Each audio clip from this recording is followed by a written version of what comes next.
नमस्कार मित्रों, स्वागत है तमारू एजुकेशन वाला परिवार में। लहरों से डरकर नौका पार नहीं होती, कोशिश करने वालों की कभी हार नहीं होती। असफलता एक चुनौती है, उसे स्वीकार करो। देखो और क्या कमी रह गई, स्वीकार करो। जब तक ना सफल हो नींद चैन को त्यागो तुम, संघर्ष का मैदान छोड़कर मत भागो तुम। कुछ किए बिना ही जय जयकार नहीं होती, कोशिश करने वालों की कभी हार नहीं होती। આજના આ વિડીયોની અંદર ગુજરાતમાં જેટલી વસ્તુને જીઆઈ ટેગ મળેલો છે તે તમામ વસ્તુનો આપણે અભ્યાસ કરીશું। ટોટલ 11 વસ્તુ એવી છે ગુજરાતમાં કે જેને જીઆઈ ટેગ મળેલો છે। તો સર્વપ્રથમ તો આપણે જોઈએ કે જીઆઈ ટેગ એટલે શું।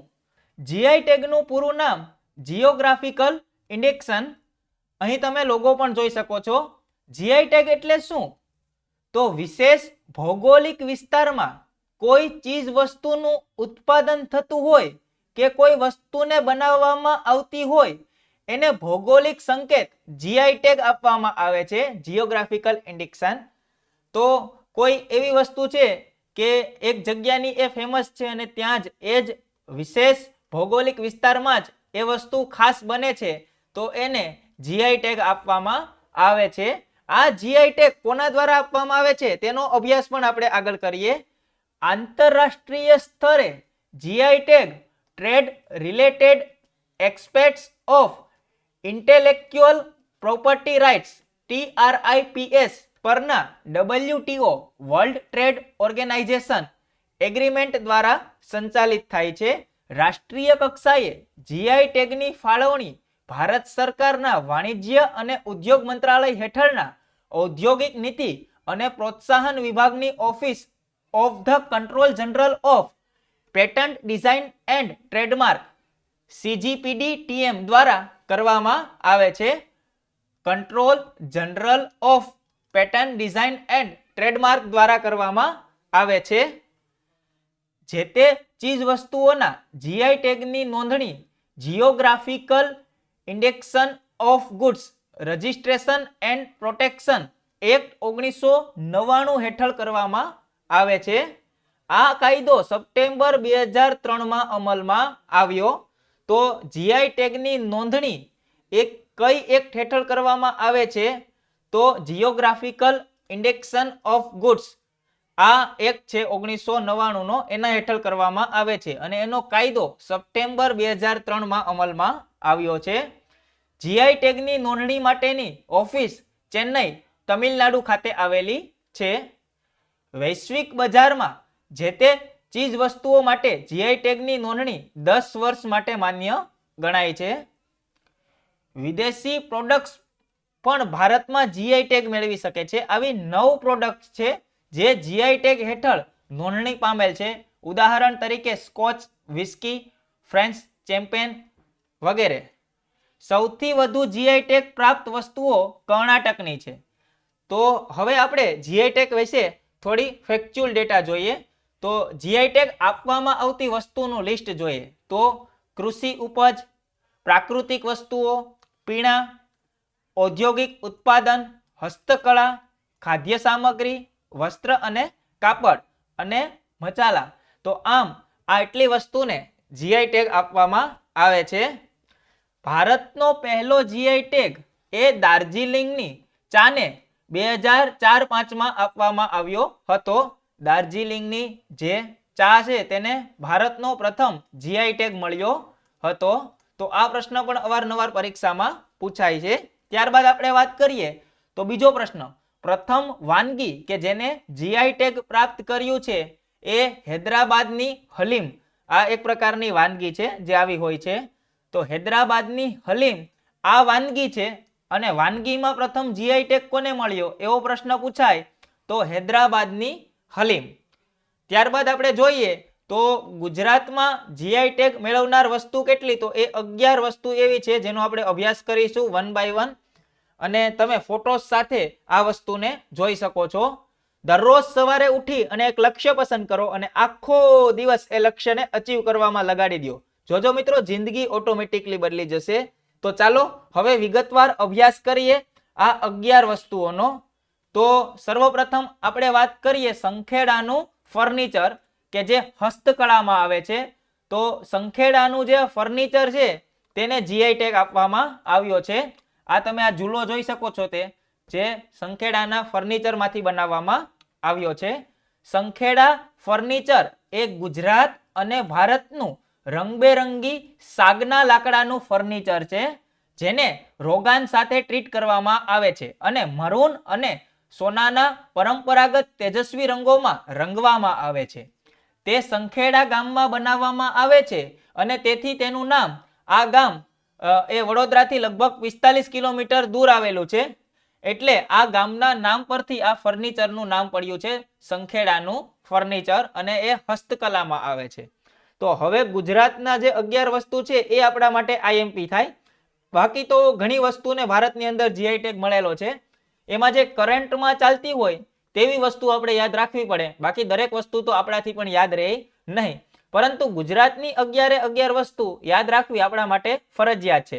અને સાથે સાથે જે કરંટમાં જીઆઈ ટેગ મળ્યા હોય અથવા તો કોઈ દાખલા તરીકે મોદી સાહેબ ક્યાંક ગયા હોય અને ભારતની કોઈ વસ્તુ સાથે લઈ ગયા હોય, કોઈને ગિફ્ટ આપવા જીઆઈ ટેગ ધરાવતી હોય એવી, તો એ આપણે યાદ રાખવી પડે. ત્યારબાદ આપણે આગળ વધીએ તો ખંભાતનું અકીક કે જે હસ્તકળામાં જ આવે છે. તો ખંભાતનું અકીક તમે અહીં જોઈ શકો છો. જે લોથલની ને એવી જે સભ્યતા હતી ને એમાં જે મણકા હતા ને એમાંથી જે હાર બનાવતા ને એવા જ આ ખંભાતનું અકીક હોય છે. ખંભાત કદાચ ભારતમાં એકમાત્ર એવું સ્થળ છે જ્યાં હડપ્પન હસ્તકલા એગેટ મણકાનું નિર્માણ જીવંત પરંપરામાં જોવા મળે છે. આશ્ચર્યની વાત એ છે કે ખંભાતમાં પથ્થરનો કોઈ ભંડાર નથી. મુખ્યત્વે શહેરથી લગભગ 200 કિમી દૂર રાજપીપળાની ટેકરીઓમાંથી પથ્થરો મેળવીને આ જે પરંપરા છે ટકી રહી છે. તો આમ આ ખંભાતનું અકીક છે તે પણ જીઆઈ ટેગ પામેલું છે. ત્યારબાદ આપણે વાત કરીએ તો ખંભાતની લોકવાયકામાં હસ્તકલાની શરૂઆત બાબા ગોરને આભારી છે જે ઇથોપિયાના સંત હતા જેમણે શહેરમાં સ્થાયી થવા માટે મુસ્લિમોની મોટી ટુકડીનું નેતૃત્વ કર્યું હતું. તો આ જે હસ્તકલા છે એ બાબા ગોરને આભારી છે જે ઇથોપિયાના સંત હતા. ત્યારબાદ આપણે આગળ વધીએ તો કચ્છી એમ્બ્રોડરી, અત્યારની બાયુ જે એમ્બ્રોડરી ભરતી હોય એવી જ કચ્છની એમ્બ્રોડરી, એને હસ્તકળા હેઠળ એને જીઆઈ ટેગ મળ્યો છે. અહીં તમે જોઈ શકો છો આ કચ્છી એમ્બ્રોડરી છે. કચ્છ એમ્બ્રોઇડરી એ ભારતના ગુજરાતના કચ્છ જિલ્લાના આદિવાસી સમુદાયની હસ્તકલા અને કાપડ હસ્તાક્ષર કલા પરંપરા છે. તેની સમૃદ્ધ ડિઝાઇન સાથેની આ ભરતકામે ભારતીય ભરતકામ પરંપરાઓ નોંધપાત્ર યોગદાન આપ્યું છે.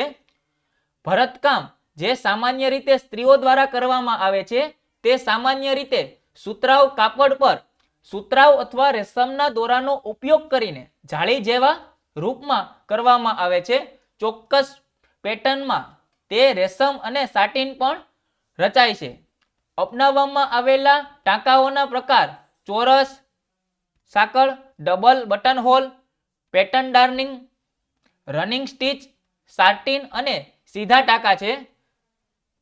જ્યારે અભલા નામના નાના અરીસાઓ જેને આપણે આભલા કહીએ છીએ એ ભૌમિતિક આકારની ડિઝાઇન પર સીવવામાં આવે છે ત્યારે રંગબેરંગી ભરતકામની અસર સમકે છે. તો આવી રીતે ભરતકામની આખી પ્રક્રિયાઓ છે કે ક્યાં શું લગાડવામાં આવે છે. કચ્છી એમ્બ્રોઇડરી. ત્યારબાદ આ હસ્તકલા સાથે સંકળાયેલા રબારી, ગરાસિયા જાટ અને મુતવાના આદિવાસી પેટા જૂથોના આધારે હાથથી ભરતકામ કરેલી ઘણી વંશીય શૈલીઓ વિકસિત થઈ છે. આ શૈલીઓ સૂફ, ખારેક, પાકો, રબારી, ગરાસિયા જાટ અને મુતવા છે. ત્યારબાદ આપણે વાત કરીએ પેથાપુર વુડન પ્રિન્ટિંગ બોક્સ કે જે પણ હસ્તકળા હેઠળ આવે છે. ટોટલ 9 વસ્તુ હસ્તકળા હેઠળ આવશે અને 2 છે એ કૃષિમાં આવશે. કૃષિની તો તમને બંને ખ્યાલ જ હશે જે આપણે આગળ જોશું. એક તો કેસર કેરી અને ભાલિયા ઘઉં. એના સિવાયની 9 વસ્તુ છે તે હસ્તકળામાં જ આવશે. તો વાત કરીએ પેથાપુર વુડન પ્રિન્ટ બોક્સની, તો આવી રીતે આ બોક્સ છે ને એના દ્વારા અહીં પ્રિન્ટ કરવામાં આવે છે. અને આ પેથાપુર બ્લોક પેઇન્ટિંગ ગાંધીનગરના પેથાપુર ગામમાંથી ઉદ્ભવ્યા છે. આ સ્થળ કારીગરોના ગામ તરીકે જાણીતું છે અને કાપડના વ્યવસાય માટે બ્લોક બનાવવાનો 300 વર્ષ જૂનો વારસો ધરાવે છે.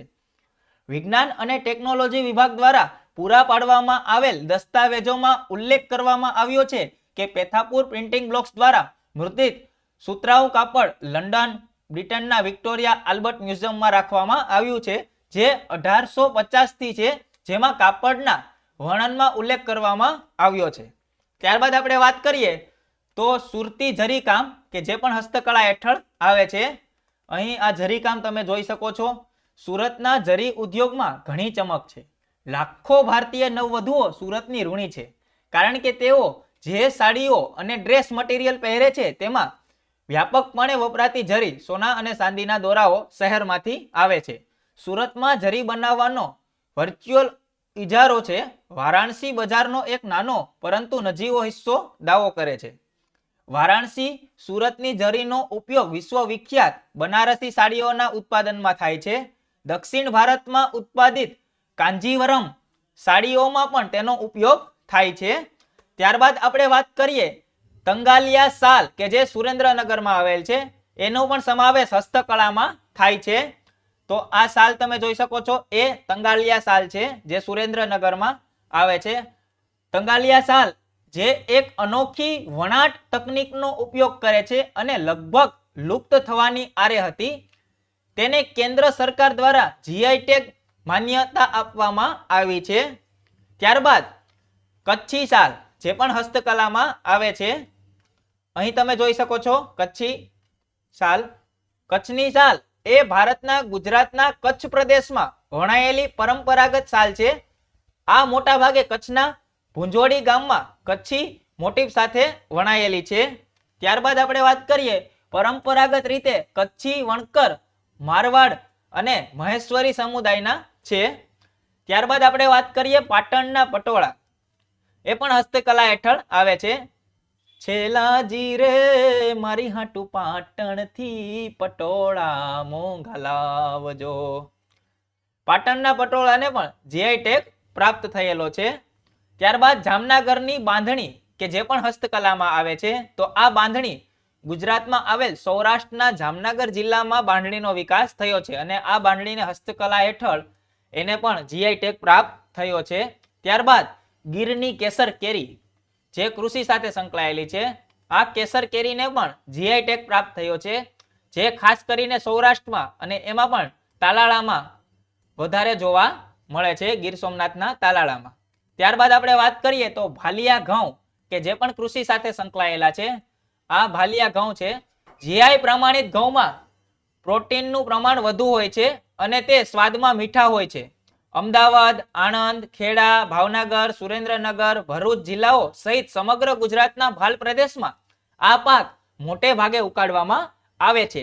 તો આમ આપણે 11 અલગ અલગ વસ્તુ જોઈ જેને જીઆઈ ટેગ પ્રાપ્ત થયો છે. 1 સંખેડાનું ફર્નિચર, 2 ખંભાતનું અકીક, ત્યારબાદ 3 કચ્છી એમ્બ્રોઇડરી, ત્યારબાદ 4 પેથાપુર વુડન પ્રિન્ટિંગ બોક્સ, ત્યારબાદ 5 સુરતી જરી કામ, ત્યારબાદ 6 તંગાલિયાની શાલ, ત્યારબાદ 7 કચ્છી શાલ, ત્યારબાદ 8 પાટણના પટોળા, ત્યારબાદ 9 જામનગરની બાંધણી અને 10 કેસર કેરી અને લાસ્ટ ભાલિયા ઘઉં. તો આમ 11 ગુજરાતની વસ્તુ છે જેને જીઆઈ ટેગ પ્રાપ્ત થયો છે. સૌથી પહેલો ભારતમાં જીઆઈ ટેગ દાર્જિલિંગની શાને, સૌથી વધુ જીઆઈ ટેગ કર્ણાટક પાસે છે. તો અંતે એટલું જ કહીશ કે આ વિડીયોને વધુમાં વધુ મિત્રો સાથે શેર કરજો. તૈયારી કરતા દરેક ગ્રુપમાં તમારા મિત્રો સાથે આ વિડીયો પહોંચાડશો એવી મને ખાતરી છે. મળીએ નવા વિડીયો સાથે. ત્યાં સુધી જય હિન્દ, જય ભારત.